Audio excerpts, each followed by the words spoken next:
All right, what's up YouTube? What's up Twitch chat? Uh this is matchup guide series number something number. I'm totally not going to look it up right now because I'm not actually sure. Why would I not know the number we're on? Matchup guide series number 12. So today we're talking about Death Shadow versus Blue Red Murktide, a matchup that I've not wanted to do a matchup series on because I felt like I was not getting the same kind of results against Murktide that a bunch of other Shadow players were getting. So I was hesitant to say like, oh, I've got some good ideas in the matchup if I was just getting like stomped by it constantly. uh, but the win rate has been a little bit better recently. It's felt a little bit better.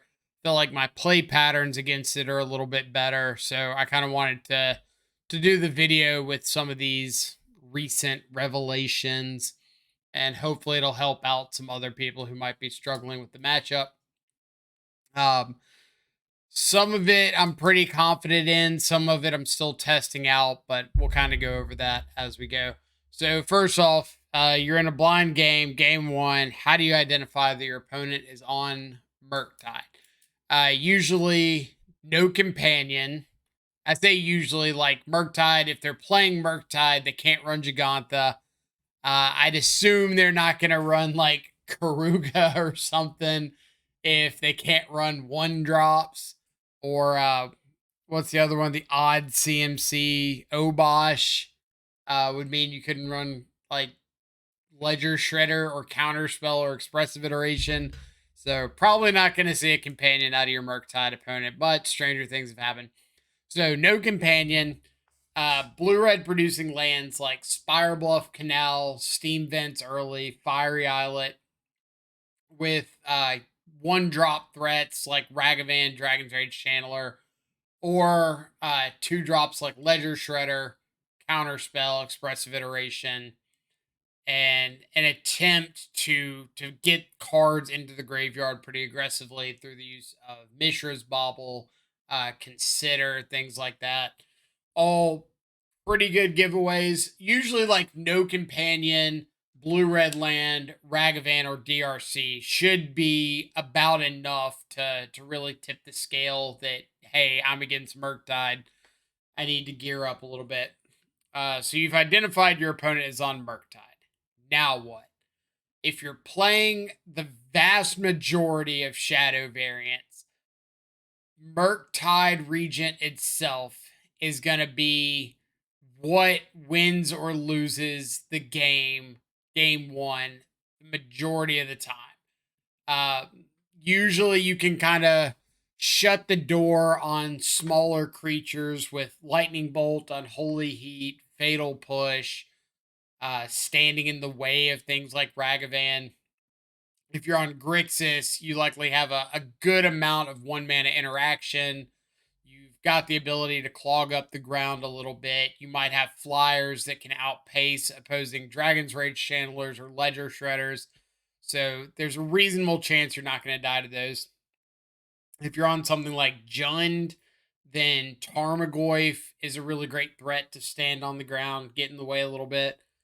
Uh, so you've identified you're against Murktide. You've stopped a little bit of the cheap stuff. The important thing is always going to be the Murktide itself. A lot of Shadow variants right now are running some number of like Terminate in the main deck. If you happen to find that, if you don't have to fire it off on like a Ledger Shredder, hold it for dear life. Save it as much as you possibly can because you're really going to want that if a Murktide happens to hit the board. But what can happen a lot of the times is you don't have a large amount of cards like Terminate, whereas they're likely to have two, three, maybe four Murktide Regents and three or four counter spells. So the statistical likelihood of them assembling Murktide plus a counter is probably higher than you finding a Terminate. So you just have to play a little bit to the odds there, try to get some pressure going so that your opponent doesn't have forever to assemble that combo. Maybe they're short on mana. Maybe they're missing one of those two pieces, and they don't want to fire off the second until they get, or fire off the first until they get the second. Don't want to play the Murktide until they have the counterspell back up, or they've got the counterspell and they don't want to fire it off on anything until they find the Murktide. Something to that effect. Um, but in the meantime, cards like Death Shadow, Dragon's Rage Chandler, Tarmogoyf, if you're in a Jund variant or Black Green X variant, um, Stone Forge for Batter Skull, if you're in a black white variant, something like that to be able to get the attacks going can help out tremendously. Um, yeah, like game one is going to be rough.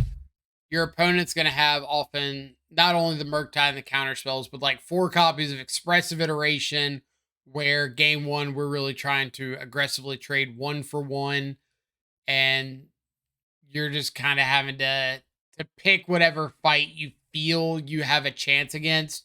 It's important to recognize things like, all right, if my opponent has Ledger Shredder plus a spell, they can probably outgrow my lightning bolts. So bolt's going to be a little bit risky against a Shredder unless they initiate the second spell. So if my opponent plays a Ledger Shredder and goes to pass, I don't want to lightning bolt the Ledger Shredder if they have mana available. I don't want to lightning bolt the Ledger Shredder because if they put a second spell in the stack, they can just negate the bolt. But if they pass and go to my turn, then I can main phase lightning bolt, and hopefully they don't have 2 spells. Play around spell pierce when you can. So if I've got let's say my opponent does have the Murktide, they have 1 mana available. I've got to terminate my hand with 4 mana, 4 mana total on the battlefield, only 3 available on their turn. I might not want to cast that terminate on their turn and be open to spell pierce. I can go to my turn, cast it, pay for spell pierce if I need to. If they have spell snare, I can't do anything about that, but at least I played around spell pierce.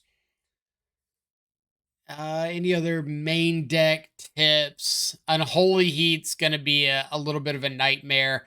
It's really that awkward damage point with Shadow, where if you want to outgrow Unholy Heat, you've got to go down to 6 life, make Shadow a 7/7, but then you're up in the air against double Lightning Bolt. Depending on if your opponent has used any Lightning Bolts already in the game, you might just have to like put yourself subject to that. Usually my rule of thumb is kind of like if they've already used a lightning bolt, I'm not going to play around double lightning bolt after that. But if they haven't used any lightning bolts, then I'm a lot more likely to try to play around it if I can. And that might involve playing out like a 5/5 shadow with a fetch land, or play a shadow out as like a 4/4, 5/5, 6/6 with the ability to bolt myself to play around Unholy Heat. Um, Odawara can be a bit annoying, but it's not one that I think you're ever going to realistically play around.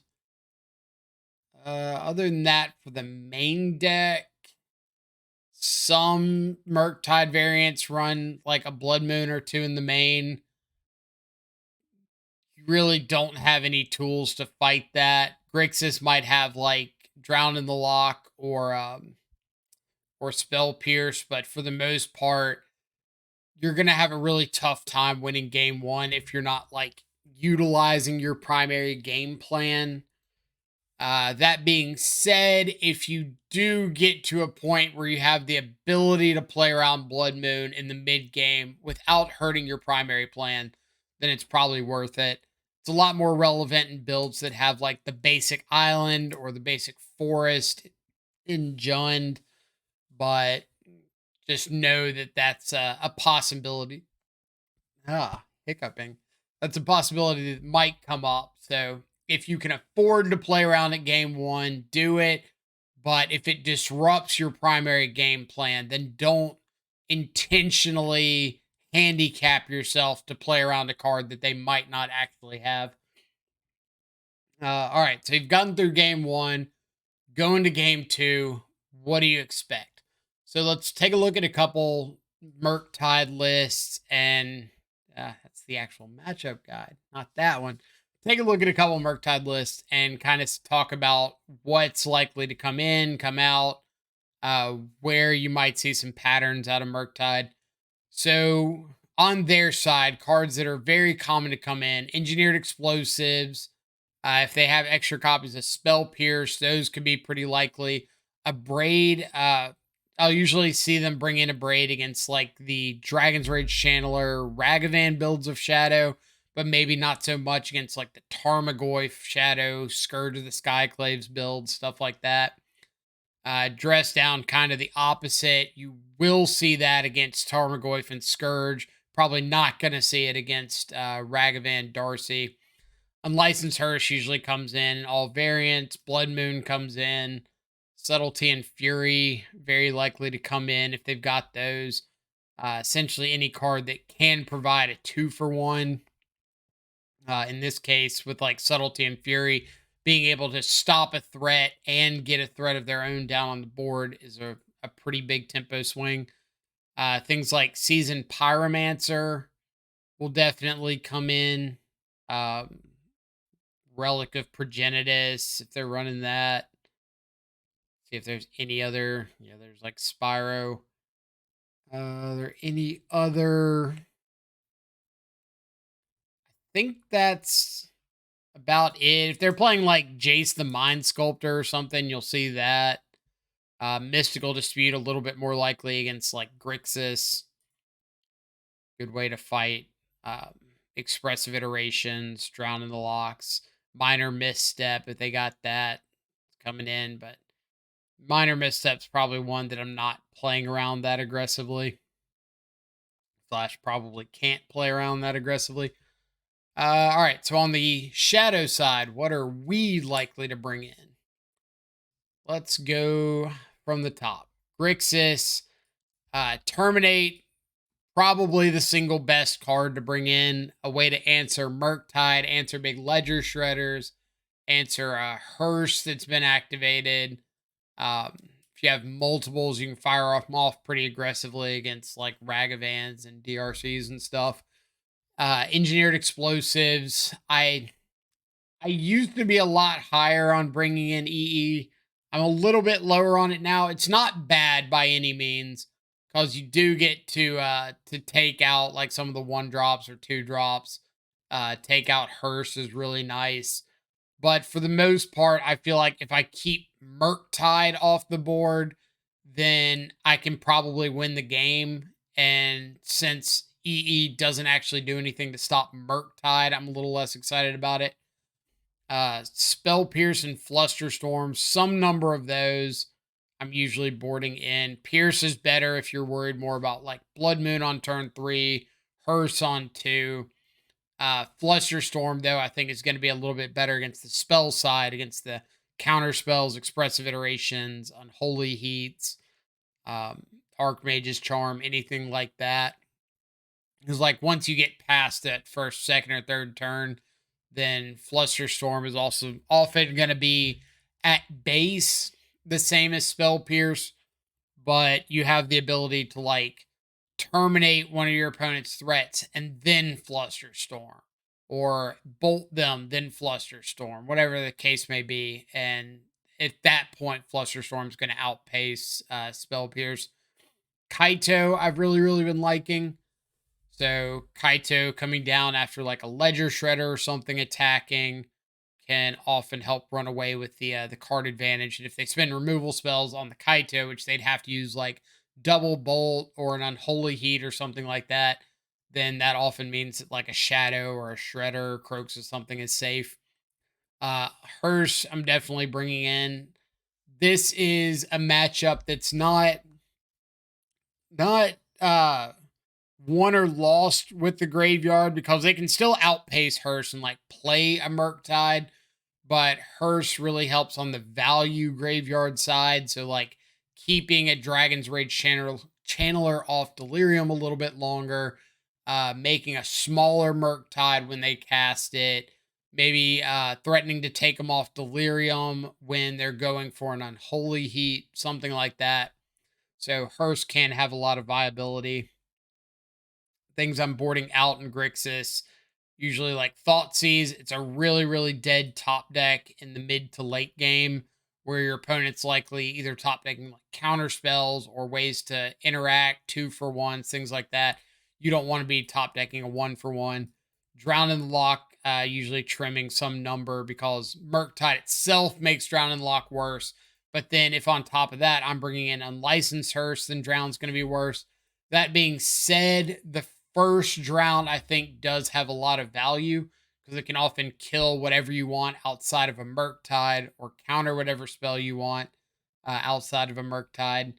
So it does help out a reasonable bit. And then like Darcy, I'm usually trimming on. Um, Mainly because I don't want to get Delirium and have Darcy like have to attack into a Murktide or a Ledger Shredder.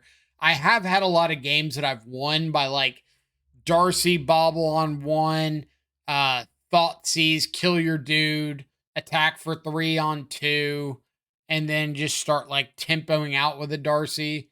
But I think against Bolt, Unholy Heat, Unlicensed Hearse out of them, Ledger Shredder, Murktide, it's a very, very unlikely scenario to play out that way.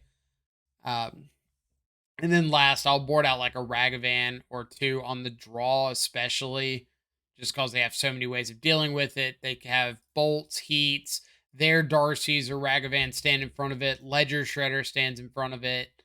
They're probably bringing in like a Braid or something. Just very, very easy to deal with a Ragavan on the when we're on the draw. Some of the other shadow variants. Take a look at like Demir. Mystical Dispute, really good. Whatever your spot removal of choice post board's really good, whether it be Ultimate Price. The remove a counter or remove 3 counters one's really, really bad. Why can I not think of the name of it? It's the one that like destroys a creature if it's got no counters or remove 3 counters if it does. That one's pretty bad against Murktide because a lot of the times Ledger Shredder or Murktide itself are going to have counters. So all you're doing is like removing counters but keeping the threat around. But Ultimate Price or like Go for the Throat, whatever you choose to play. This is a good matchup to bring those in.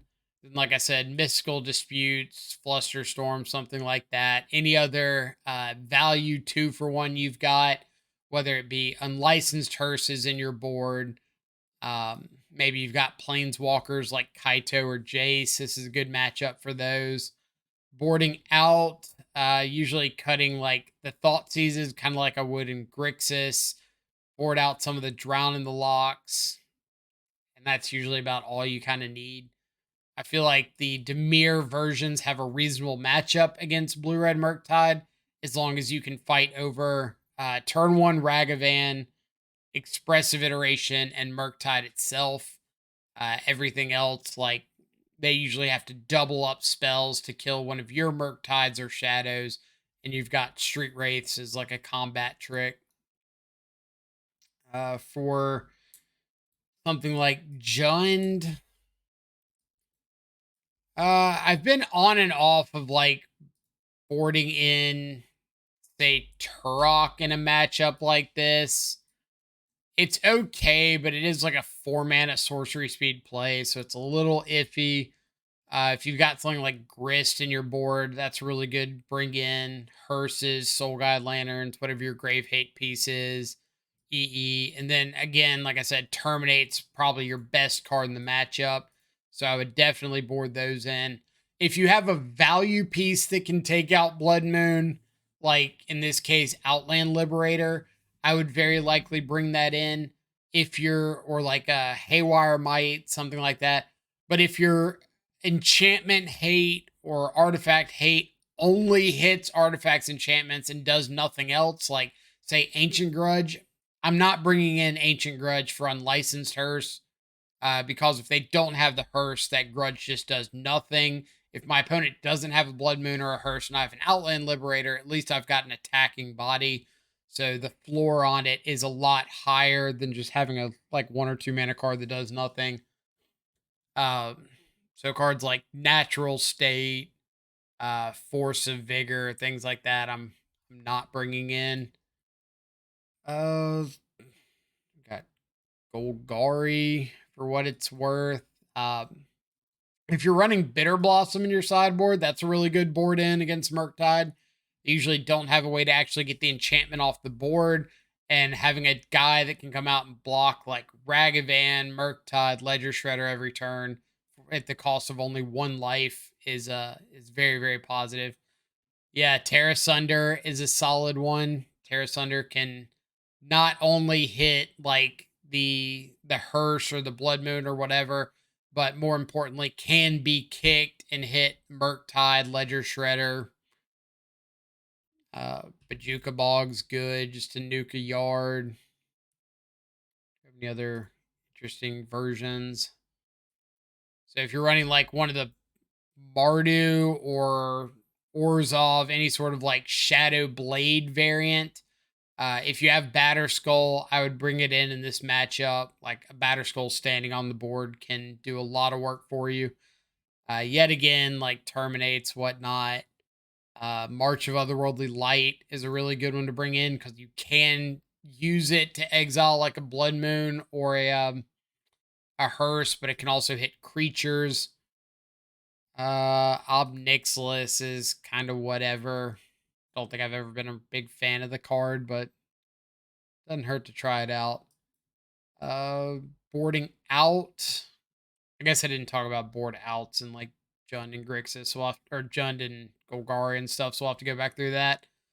Um, Boarding out in a matchup like this, Scourge can be a liability. They can have hands that don't hurt themselves. Dress down, but at the same time, if they don't have dress down and you're able to get a little damage, Scourge is often the biggest thing on the board by like a good chunk. So Scourge is like this double-edged sword of both the biggest, most efficient threat and one of the most vulnerable and easy to disrupt. So you've got to take that with a very big grain of salt if Scourge is something that you're interested in boarding in.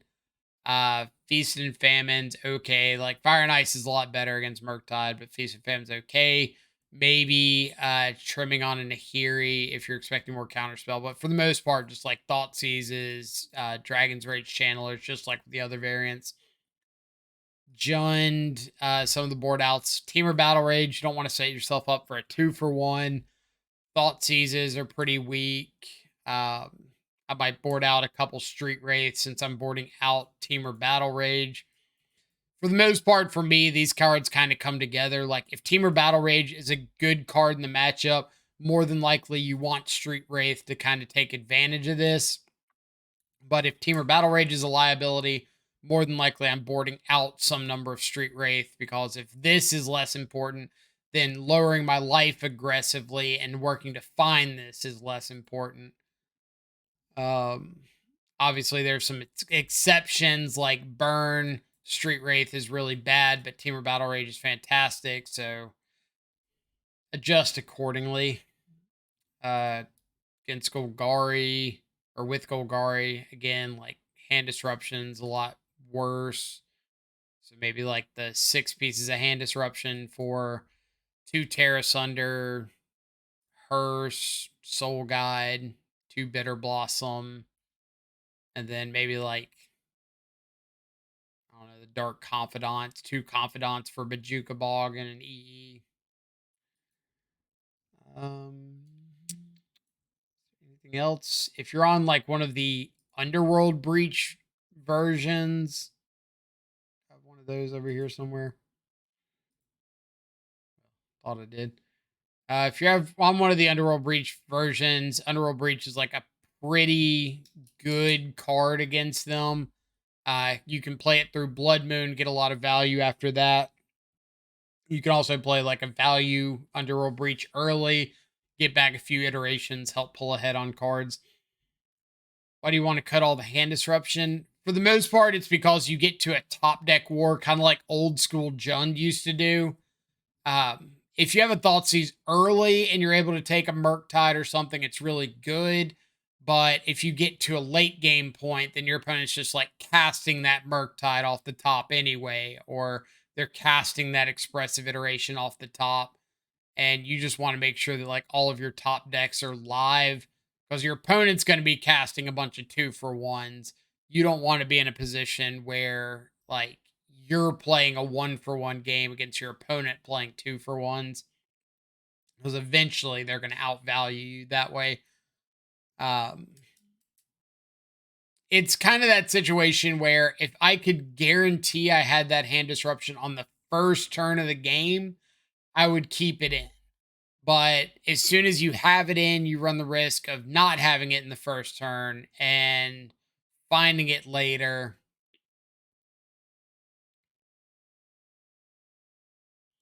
See, it's always seemed necessary for non-blue mid-range decks to fight counterspell on your kill spells for Murktide. Basically, Murktide and counterspell I can't break through is almost the only way I lose to them personally.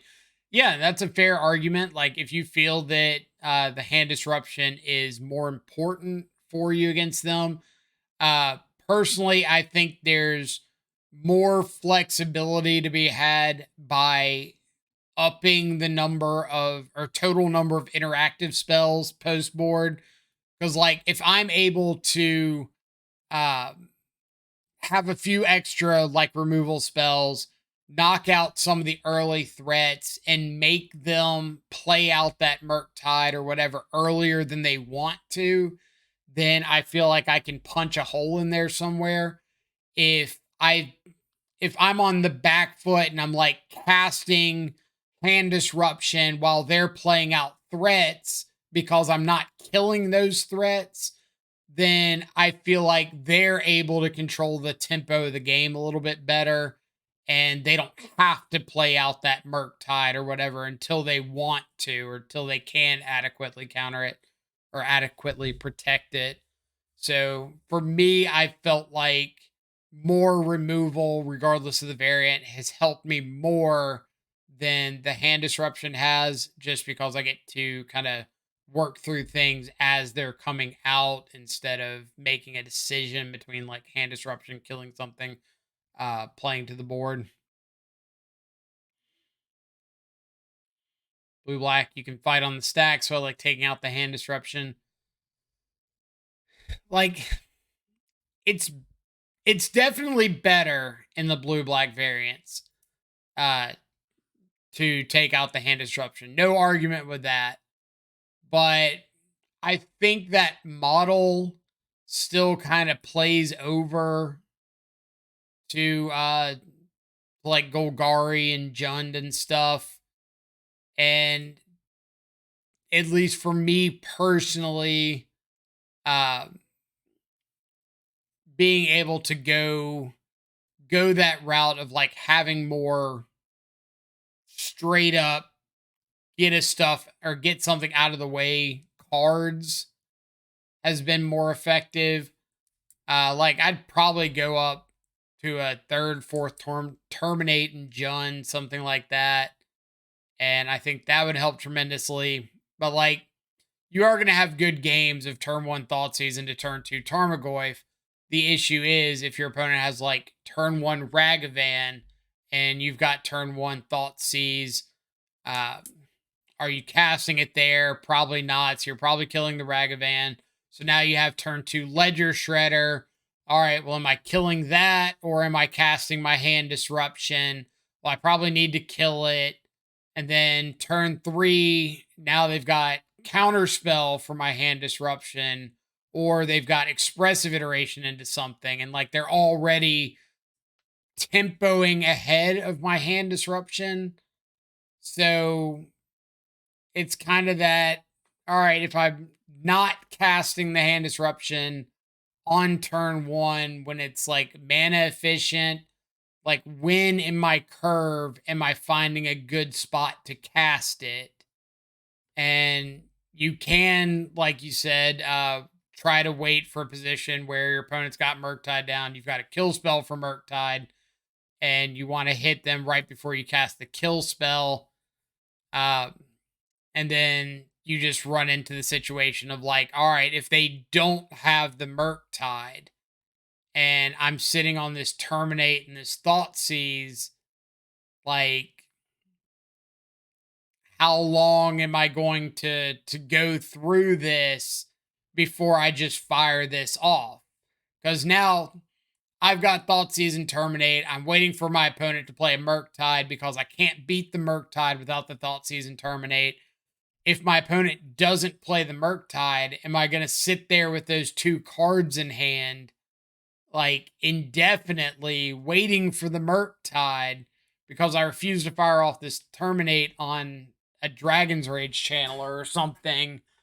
Uh, so I know it's very hand dependent and it's not always going to play out that way, but I really want a bunch of stuff post board that I can cast as I find it instead of like trying to set up a combo turn. Like, what if I don't see my third land drop and I've got Thought Season Terminate, which not seeing the third land drop in Jun Shadow is not the most insane miss in the world. Happens plenty. Um, what if I don't see the Terminate? Like, am I holding on to the Thought Seize and hoping I do see the Terminate? What if I see the Terminate and no Thought Seize? Am I holding on to the Terminate and hoping to find the Thought Seize? Like, I just don't. I'm just not a huge fan of having like two card combos uh post board against a deck like Murktide, because I just feel like most of the time those, I say combos, I just mean like cards you kind of want to see together if that's part of your game plan.